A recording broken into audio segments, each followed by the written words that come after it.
1 ਜੂਨ 1984 ਨੂੰ ਤਕਰੀਬਨ 7 ਘੰਟੇ ਗੋਲੀ ਚੱਲਦੀ ਰਹੀ ਔਰ ਇਸ ਗੋਲੀਬਾਰੀ ਦੇ ਵਿੱਚ ਭਾਈ ਕੁਲਵੰਤ ਸਿੰਘ ਜਗਾਦਰੀ ਉਰਫ ਭਾਈ ਮਹਿੰਗਾ ਸਿੰਘ ਬੱਬਰ ਸ਼ਹਾਦਤ ਪ੍ਰਾਪਤ ਕਰ ਗਏ।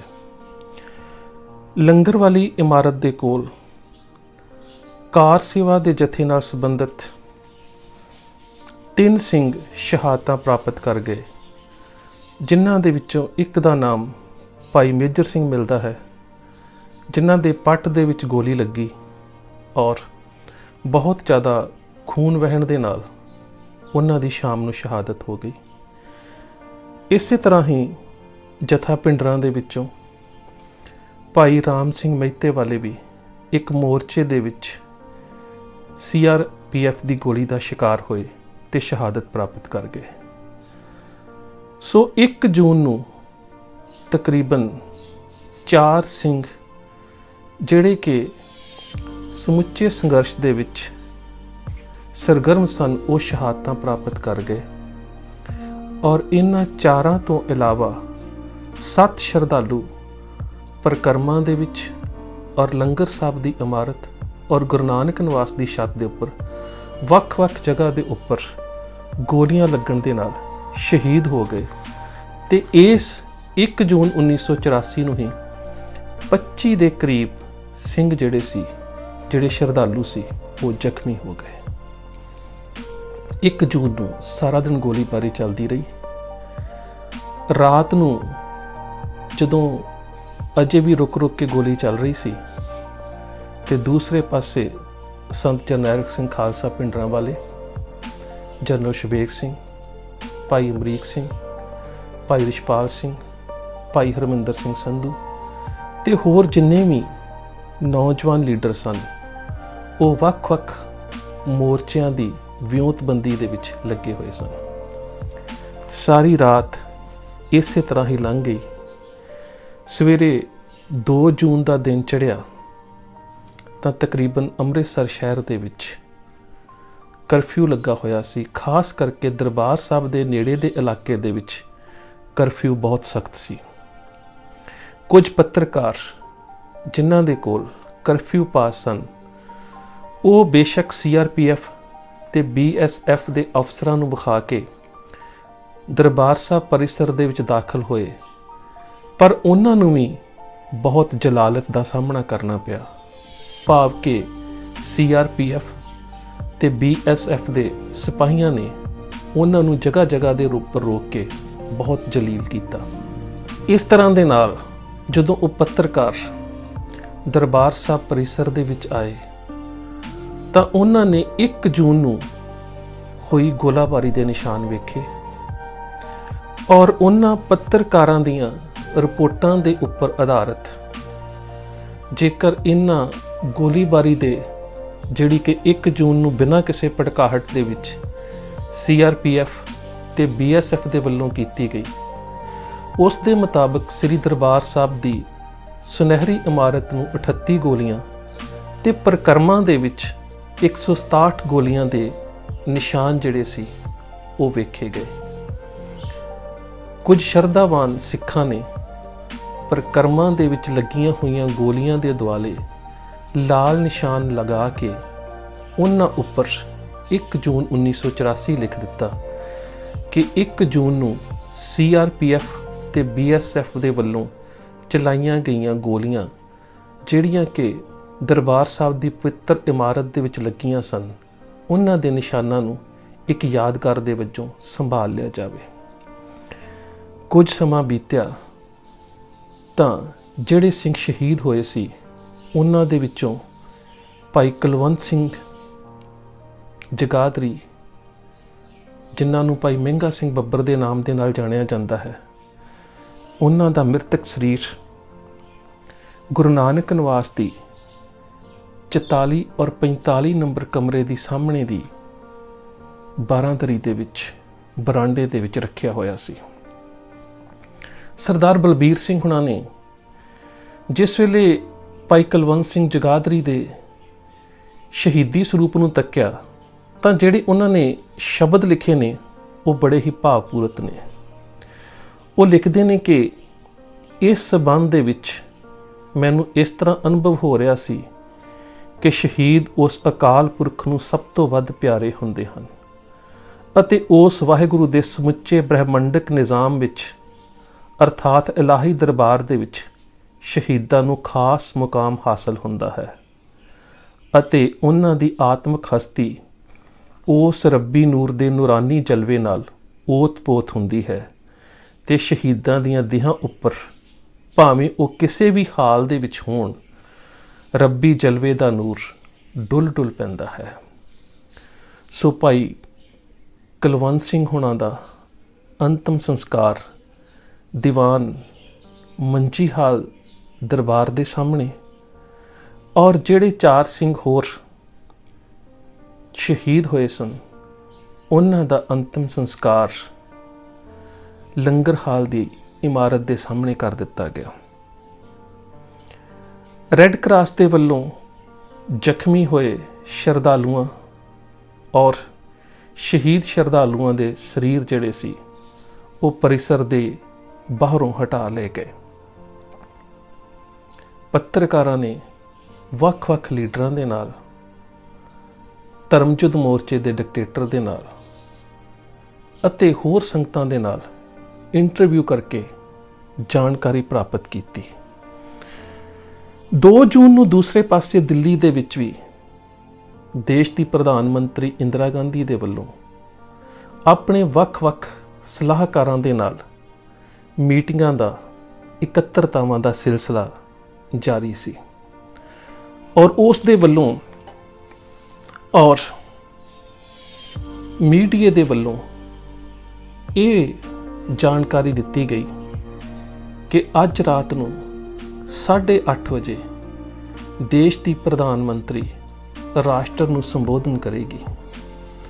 ਪਰ ਜਿਹੜੀਆਂ ਇਕੱਤਰਤਾਵਾਂ ਦੇਸ਼ ਦੀ ਪ੍ਰਧਾਨ ਮੰਤਰੀ ਇੰਦਰਾ ਗਾਂਧੀ ਨੇ ਆਪਣੇ ਵੱਖ-ਵੱਖ ਸਲਾਹਕਾਰਾਂ ਨਾਲ ਕੀਤੀਆਂ, ਉਹਨਾਂ ਇਕੱਤਰਤਾਵਾਂ ਦੇ ਵਿੱਚ ਉਸ ਦੀ ਮਾਨਸਿਕਤਾ ਕਿਸ ਹਾਲਾਤ ਦੇ ਵਿੱਚ ਸੀ, ਜਾਂ ਕਹਿ ਸਕਦੇ ਹਾਂ ਕਿ ਜਦੋਂ ਸਿੱਖਾਂ ਦੇ ਦਿਲ ਦੇ ਉੱਪਰ ਹਮਲਾਵਰ ਹੋਣਾ ਹੋਵੇ ਉਸ ਵੇਲੇ ਹਮਲਾਵਰ ਦੀ ਮਾਨਸਿਕਤਾ ਕਿਵੇਂ ਦੀ ਹੁੰਦੀ ਹੈ, ਇਸ ਦਾ ਜ਼ਿਕਰ ਕਰਦਾ ਇੱਕ ਪੱਤਰਕਾਰ ਆਨੰਦ ਸਹਾਏ ਲਿਖਦਾ ਹੈ ਕਿ ਜਦੋਂ ਸ਼੍ਰੀਮਤੀ ਗਾਂਧੀ ਮੰਚ ਵੱਲ ਵਧੀ ਉਹ ਲੰਗੜਾਉਂਦੀ ਹੋਈ ਮਹਿਸੂਸ ਹੁੰਦੀ ਸੀ।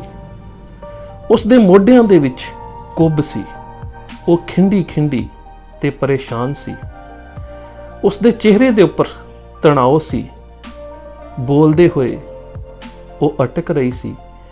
ਮੈਂ ਇੰਨਾ ਹੈਰਾਨ ਸੀ ਕਿ ਮੈਂ ਸੋਚਿਆ ਉਸ ਦੇ ਪਰਿਵਾਰ ਦੇ ਵਿੱਚ ਜ਼ਰੂਰ ਹੀ ਕੋਈ ਮਰ ਗਿਆ ਹੋਣਾ। ਆਪਣੇ ਦਫ਼ਤਰ ਪਹੁੰਚਣ ਤੱਕ ਸਹਾਏ ਨੇ ਇਹ ਸਿੱਟਾ ਕੱਢ ਲਿਆ ਕਿ ਆਮ ਕਰਕੇ ਬਣ ਠਣ ਕੇ ਰਹਿਣ ਵਾਲੀ ਸ਼੍ਰੀਮਤੀ ਗਾਂਧੀ ਦੀ ਖਿੰਡੀ ਪੁੰਡੀ ਅਤੇ ਕੁਚਲੀ ਦਿੱਖ ਦਾ ਅਰਥ ਜ਼ਰੂਰ ਹੀ ਕਿਸੇ ਬਹੁਤ ਗੰਭੀਰ ਫੈਸਲੇ ਵੱਲ ਕੀਤਾ ਜਾਣਾ ਹੋਵੇਗਾ। ਇਹ ਸਾਰਾ ਘਟਨਾਕ੍ਰਮ ਦੇਸ਼ ਦੀ ਰਾਜਧਾਨੀ ਦੇ ਵਿੱਚ ਵਾਪਰ ਰਿਹਾ ਸੀ। ਦੂਸਰੇ ਪਾਸੇ ਆਲ ਇੰਡੀਆ ਸਿੱਖ ਸਟੂਡੈਂਟ ਫੈਡਰੇਸ਼ਨ ਦੇ ਪ੍ਰਧਾਨ ਭਾਈ ਅਮਰੀਕ ਸਿੰਘ ਔਰ ਜਨਰਲ ਸਕੱਤਰ ਭਾਈ ਹਰਮਿੰਦਰ ਸਿੰਘ ਸੰਧੂ ਅਕਾਲ ਤਖਤ ਸਾਹਿਬ ਦੇ ਜਥੇਦਾਰ ਗਿਆਨੀ ਕਿਰਪਾਲ ਸਿੰਘ ਹੁਣਾਂ ਨੂੰ ਮਿਲੇ ਤੇ ਉਹਨਾਂ ਨੇ ਜਾਣਕਾਰੀ ਦਿੰਦਿਆਂ ਹੋਇਆਂ ਕਿਹਾ ਕਿ ਸਾਡੇ ਕੋਲ ਪੁਖਤਾ ਸਬੂਤ ਨੇ ਕਿ ਹੁਣ ਫੌਜ ਵੱਲੋਂ ਹਰਮੰਦਰ ਸਾਹਿਬ ਦੇ ਉੱਪਰ ਹਮਲਾ ਕੀਤਾ ਜਾਵੇਗਾ। ਬਤੌਰ ਅਕਾਲ ਤਖਤ ਸਾਹਿਬ ਦੇ ਜਥੇਦਾਰ ਤੁਸੀਂ ਆਪਣੀ ਜ਼ਿੰਮੇਵਾਰੀ ਨਿਭਾਉਂਦੇ ਹੋਏ ਇਹ ਬਿਆਨ ਪੱਤਰਕਾਰਾਂ ਨੂੰ ਜਾਰੀ ਕਰ ਦਿਓ ਕਿ ਜੇਕਰ ਹਰਮੰਦਰ ਸਾਹਿਬ ਦੇ ਉੱਪਰ ਭਾਰਤੀ ਫੌਜ ਵੱਲੋਂ, ਭਾਰਤੀ ਹਕੂਮਤ ਦੇ ਵੱਲੋਂ ਹਮਲਾ ਕੀਤਾ ਜਾਂਦਾ ਹੈ ਤਾਂ ਜਿਹੜੀਆਂ ਵੀ ਦੇਸ਼ ਦੀਆਂ ਸੈਨਾਵਾਂ ਦੇ ਵਿੱਚ, ਨੀਮ ਫੌਜੀ ਦਲਾਂ ਦੇ ਵਿੱਚ ਤੇ ਉੱਚ ਅਹੁਦਿਆਂ ਦੇ ਉੱਪਰ ਸਿੱਖ ਤਾਇਨਾਤ ਨੇ, ਉਹ ਉਸੇ ਵੇਲੇ ਹੀ ਉਹਨਾਂ ਆਪਣੇ ਅਹੁਦਿਆਂ ਦਾ ਤਿਆਗ ਕਰਕੇ ਸ੍ਰੀ ਹਰਮੰਦਰ ਸਾਹਿਬ ਵੱਲ ਚਾਲੇ ਪਾ ਦੇਣ। ਗਿਆਨੀ ਕਿਰਪਾਲ ਸਿੰਘ ਨੇ ਇਸ ਤਜਵੀਜ਼ ਦਾ ਜਵਾਬ ਇਹ ਦਿੱਤਾ ਕਿ ਮੈਂ ਇਸ ਦੇ ਉੱਪਰ ਕੋਈ ਫੈਸਲਾ ਨਹੀਂ ਲੈ ਸਕਦਾ।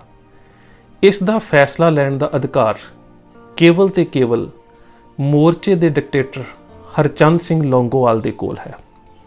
ਹਾਂ, ਇੰਨਾ ਜ਼ਰੂਰ ਹੈ ਕਿ ਮੈਂ ਤੁਹਾਡੀ ਗੱਲ ਗੁਰਚਰਨ ਸਿੰਘ ਟੌਹੜਾ ਅਤੇ ਹਰਚੰਦ ਸਿੰਘ ਲੌਂਗੋਵਾਲ ਤੱਕ ਜ਼ਰੂਰ ਪਹੁੰਚਾ ਦੇਵਾਂਗਾ। ਉਸ ਤੋਂ ਬਾਅਦ ਗਿਆਨੀ ਕਿਰਪਾਲ ਸਿੰਘ ਹਰਚੰਦ ਸਿੰਘ ਲੌਂਗੋਵਾਲ ਔਰ ਗੁਰਚਰਨ ਸਿੰਘ ਟੌਹੜਾ ਨੂੰ ਜਾ ਕੇ ਮਿਲੇ ਔਰ ਉੱਥੇ ਉਹਨਾਂ ਦੀ ਆਪਸ ਦੇ ਵਿੱਚ ਕਾਫੀ ਵਾਰਤਾਲਾਪ ਹੋਈ। ਪੱਤਰਕਾਰ ਭਾਈਚਾਰਾ ਵੀ ਉੱਥੇ ਪਹੁੰਚ ਚੁੱਕਾ ਸੀ ਔਰ ਉਸ ਵੇਲੇ ਮੋਰਚੇ ਦੇ ਡਿਕਟੇਟਰ ਹਰਚੰਦ ਸਿੰਘ ਲੌਂਗੋਵਾਲ ਨੇ ਪੱਤਰਕਾਰਾਂ ਦੇ ਨਾਲ ਗੱਲਬਾਤ ਕਰਦੇ ਹੋਇਆਂ ਇਹ ਗੱਲ ਕਹੀ ਕਿ ਸਰਕਾਰ ਦੀ ਕਾਰਵਾਈ ਬਹੁਤ ਘਿਨਾਉਣੀ ਹੈ ਅਤੇ ਸਿੱਖ ਸੰਗਤਾਂ ਇਸ ਦਾ ਮੂੰਹ ਤੋੜ ਜਵਾਬ ਦੇਣਗੀਆਂ।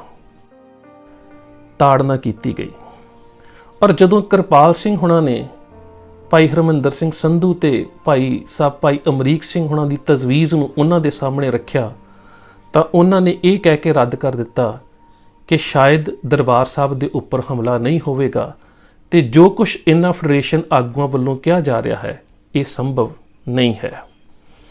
ਸੋ ਇੱਕ ਪਾਸੇ ਤਾਂ ਭਾਰਤੀ ਫੌਜ ਦੇ ਵੱਲੋਂ ਹਰਮੰਦਰ ਸਾਹਿਬ ਦੇ ਉੱਪਰ ਹਮਲਾਵਰ ਹੋਣ ਦੀਆਂ ਤਿਆਰੀਆਂ ਕੀਤੀਆਂ ਜਾ ਰਹੀਆਂ ਸਨ।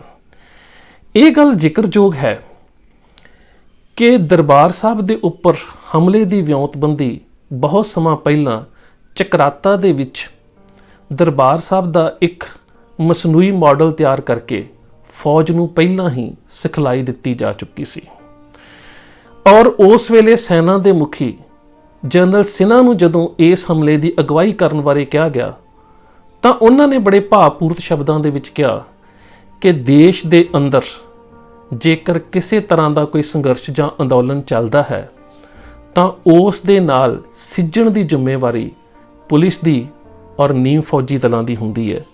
ਫੌਜ ਕੇਵਲ ਤੇ ਕੇਵਲ ਦੇਸ਼ ਦੀ ਬਾਹਰੀ ਸਰਹੱਦਾਂ ਤੋਂ ਰੱਖਿਆ ਕਰਨ ਦੇ ਵਾਸਤੇ ਹੁੰਦੀ ਹੈ। ਜਨਰਲ ਸਿਨਹਾ ਨੇ ਇਸ ਗੱਲ ਦਾ ਪ੍ਰਗਟਾਵਾ ਆਪਣੀ ਇੱਕ ਇੰਟਰਵਿਊ ਦੇ ਵਿੱਚ ਵੀ ਕੀਤਾ।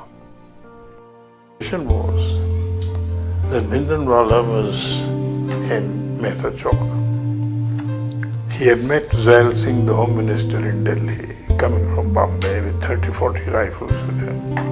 No one had done anything. And he went to Hisar. He was there for some time. Nothing was done there. Then he went to Matsachur Gurudwara. And I was rung up by the Chief Secretary of Punjab. I think Puri was his name. Yes. He said, General, Bhindranwala has to be arrested. He is in the Gurudwara. And could you give us a few tanks? I said, it's a very strange request. The army doesn't give its weapons to the police. It uses its weapons itself. And when it is called in aid of the police, we use our weapons. We don't hand over our weapons like this. And tanks, policemen are not trained to use it. So I don't know what you will do with it. And even if you have some ex-servicemen from Armored Corps in the police, they can use it. The problem would arise, what are the repercussions? I have to take into account, firstly, use of tanks in a Gurudwara will have national and international repercussions, which will be very undesirable. Second is that I have a large number of Sikh soldiers. It will hurt their sentiments, and we shouldn't do so. Then he says, well, we wanted it, but if you can't do it, we'll have to do something. After that, I get a message from Darbara Singh. The Chief Minister wants to see me. So I got my helicopter to break journey at Chandigarh and I went to see him. He said, General Saab, my Chief Secretary has told me that you cannot give us tanks and you have very valid reasons for it, and I agree with you. But do one thing for us. Send the army arrest Bhindranwala and clear up the place. So I said, sir, the army has no powers of arrest. The police can arrest, the army cannot. And I would advise you to use the police for that. He said, but Bhindranwala has got 30-40 rifles. So I said, so have you. The armed police, the CRP, use them. And then he said in Punjabi, "Tusi sanu madad nahi karte." Well, I said, I'm very sorry, sir. And our meeting ended. 2 days later, while I was still in Rajasthan and I was out doing border reconnaissance in my helicopter, my chief of staff, General Puri, he was also a Lieutenant General. Yes. He got a message from Delhi, orders of the Prime Minister. The army has to go in and arrest Bhindranwala. And as a good staff officer, he acted on it, thinking that I'll also do the same. And he passed the orders down the line to the Corps Commander at Jalandhar, and from him it went to the Div Commander at Amritsar.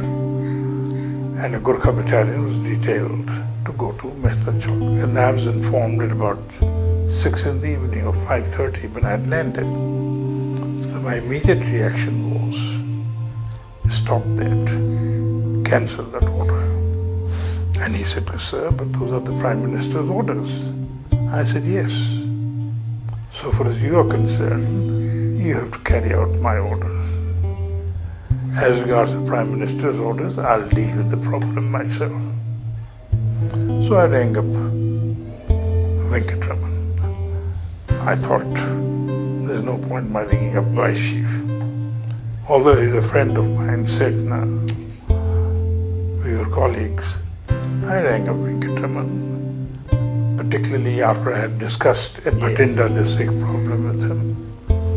And I said, sir, these are the orders. And I've told my people not to take any action till I have my views presented to the Prime Minister. He was taken aback. He said, you're not going to carry out Prime Minister's orders. I said, no, sir, I will carry out the Prime Minister's orders. But my submission is that I am an army commander. I should be allowed to present my views before the Prime Minister before she gives a decision. And after hearing my views, she gives a decision, you should go, I'll go. Right. But today I have rung you up to say, this is the background. The Chief Secretary and Chief Minister, my interaction with them. And if I were to carry out this order, Mehta Chowk Gurudwara is good 20-30 miles from Amritsar. Yes. And my troops have not seen the place by daylight. It's evening. And I have to complete the pass by tomorrow morning. There would be indiscriminate firing. A lot of people will get killed. And if I have to do it, you need time to prepare. I'll do it not tonight, tomorrow night, so that troops can go see the place by daylight and then prepare. But I'll still advise that the army should not be used. The Defense Minister rather reluctantly told me, okay, I'll talk to the Prime Minister. A couple of hours later, I get a message. The army can stand down.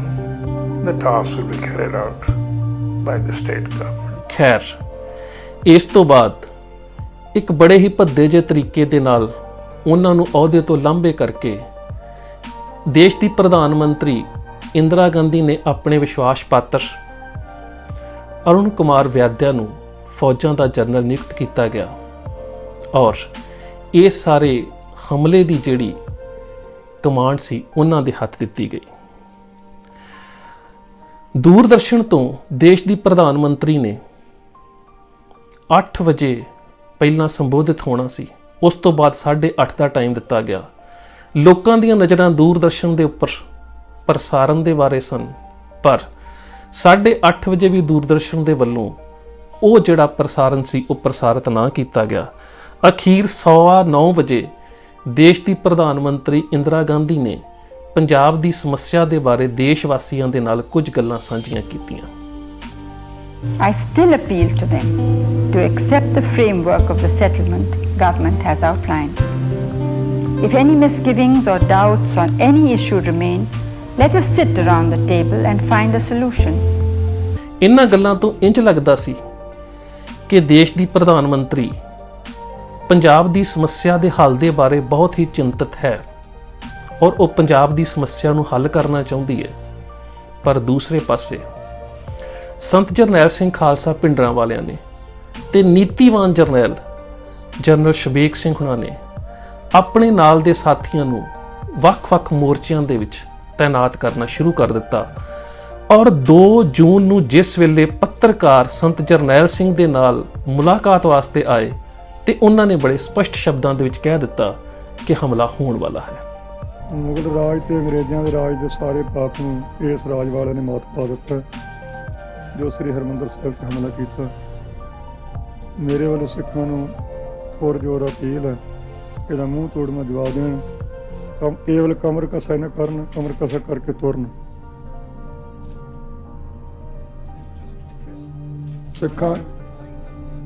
ਸਿੱਖਾਂ ਦੇ ਉੱਪਰ ਇਦੋਂ ਹੋਰ ਕੋਈ ਵੱਡੀ ਗੁਲਾਮੀ ਦੀ ਨਿਸ਼ਾਨੀ ਨਹੀਂ ਹੋ ਸਕਦੀ ਜਿਹੜਾ ਹੁਣ ਪਾਪ ਹੋਇਆ। ਇਹ ਸਿੱਖੀ ਸਰੂਪ ਨੂੰ ਪਸੰਦ ਨਹੀਂ ਕਰਦੇ, ਸਿੱਖਾਂ ਨੂੰ ਖਤਮ ਕਰਨਾ ਚਾਹੁੰਦੇ। ਜਿਹੜੇ ਕਿ ਆਸ ਹੈ ਇਹਨਾਂ ਦੀ ਪੂਰੀ ਨਹੀਂ ਹੋ ਸਕਣੀ, ਕਿਉਂਕਿ ਸਿੱਖੀ ਸਰੂਪ ਨੂੰ ਖਤਮ ਕਰਨ ਵਾਲੀਆਂ ਬਹੁਤ ਹਕੂਮਤਾਂ ਹੋ ਗੁਜ਼ਰੀਆਂ, ਇਹਨੇ ਵੀ ਉਸੇ ਤਰ੍ਹਾਂ ਚਲੀ ਜਾਣਾ। ਸੋ ਉਹ ਇੱਕ ਨੀਤੀਵਾਨ ਜਰਨੈਲ ਦਾ ਕਹਿ ਸਕਦੇ ਹੋ ਕਿ ਭਵਿੱਖ ਦੇ ਬਾਰੇ ਚਿੰਤਨ ਸੀ ਕਿ ਬੇਸ਼ੱਕ ਦੇਸ਼ ਦੇ ਬਹੁਤਾਤ ਲੋਕ ਸੋਚ ਰਹੇ ਸਨ ਕਿ ਦੇਸ਼ ਦੀ ਪ੍ਰਧਾਨ ਮੰਤਰੀ ਪੰਜਾਬ ਦੀ ਸਮੱਸਿਆ ਦਾ ਹੱਲ ਕਰਨ ਦੇ ਵਾਸਤੇ ਚਿੰਤਾਤੁਰ ਹੈ, ਪਰ ਦੂਜੇ ਪਾਸੇ ਕੌਮ ਦੇ ਭਵਿੱਖ ਦਾ ਚਿੰਤਨ ਕਰਨ ਵਾਲਾ ਉਹ ਮਰਦੇ ਮੁਜਾਹਦ ਸੂਰਮਾ ਦੇਸ਼ ਦੀ ਪ੍ਰਧਾਨ ਮੰਤਰੀ ਦੇ ਉਸ ਭਾਸ਼ਣ ਤੋਂ ਪਹਿਲਾਂ ਹੀ ਆਪਣੀ ਰਣਨੀਤੀ ਤੈਅ ਕਰ ਚੁੱਕਾ ਸੀ। ਸੋ ਦੇਸ਼ ਦੇ ਪ੍ਰਧਾਨ ਮੰਤਰੀ ਦੇ ਪ੍ਰਸਾਰਣ ਤੋਂ ਬਾਅਦ ਕੁਝ ਮਿੰਟਾਂ ਦੇ ਵਿੱਚ ਹੀ ਪੰਜਾਬ ਨੂੰ ਫੌਜ ਦੇ ਹਵਾਲੇ ਕਰ ਦਿੱਤਾ ਗਿਆ। ਪੰਜਾਬ ਦੇ ਗਵਰਨਰ BD ਪਾਂਡੇ ਨੂੰ ਚੰਡੀਗੜ੍ਹ ਦਾ ਐਡਮਿਨਿਸਟ੍ਰੇਟਰ ਲਾ ਦਿੱਤਾ ਗਿਆ ਤੇ ਰਣਜੀਤ ਸਿੰਘ ਦਿਆਲ ਜਿਹੜਾ ਕਿ ਫੌਜ ਦਾ ਲੈਫਟੀਨੈਂਟ ਜਨਰਲ ਸੀ ਉਸ ਨੂੰ ਉਸ ਦਾ ਸਲਾਹਕਾਰ ਨਿਯੁਕਤ ਕੀਤਾ ਗਿਆ। ਇਸ ਸਾਰੇ ਆਪਰੇਸ਼ਨ ਦੀ 2 ਰੂਪਾਂ ਦੇ ਵਿੱਚ ਰੂਪਰੇਖਾ ਤਿਆਰ ਕੀਤੀ ਗਈ। ਇੱਕ ਤਾਂ ਸੀ ਕਿ ਦਰਬਾਰ ਸਾਹਿਬ ਦੇ ਉੱਪਰ ਹਮਲਾ ਜਿਹੜਾ ਕਰਨਾ ਹੈ ਉਸ ਨੂੰ ਬਲੂ ਸਟਾਰ ਦਾ ਨਾਮ ਦਿੱਤਾ ਗਿਆ ਤੇ ਪੰਜਾਬ ਦੀਆਂ ਬਾਕੀ ਸੂਬਿਆਂ ਦੇ ਨਾਲ ਲੱਗਦੀਆਂ ਹੱਦਾਂ ਤੇ ਬਾਕੀ ਦੇਸ਼ਾਂ ਦੇ ਨਾਲ ਲੱਗਦੀਆਂ ਹੱਦਾਂ ਦੇ ਉੱਪਰ ਖਾਸ ਚੌਕਸੀ ਵਾਸਤੇ ਜਿਹੜਾ ਇਹ ਰੂਪਰੇਖਾ ਤਿਆਰ ਕੀਤੀ ਗਈ ਉਸ ਨੂੰ ਆਪਰੇਸ਼ਨ ਵੁੱਡਰੋਜ਼ ਦਾ ਨਾਮ ਦਿੱਤਾ ਗਿਆ। ਦਰਬਾਰ ਸਾਹਿਬ ਦੇ ਉੱਪਰ ਹਮਲੇ ਦੀ ਜ਼ਿੰਮੇਵਾਰੀ ਕੁਲਦੀਪ ਬਰਾੜ ਨੂੰ ਦਿੱਤੀ ਗਈ ਜਿਹੜਾ ਕਿ ਪੱਛਮੀ ਕਮਾਂਡ ਦੇ ਮੁਖੀ ਕੇ ਸੁੰਦਰ ਜੀ ਦੇ ਅਧੀਨ ਕਾਰਜਸ਼ੀਲ ਸੀ।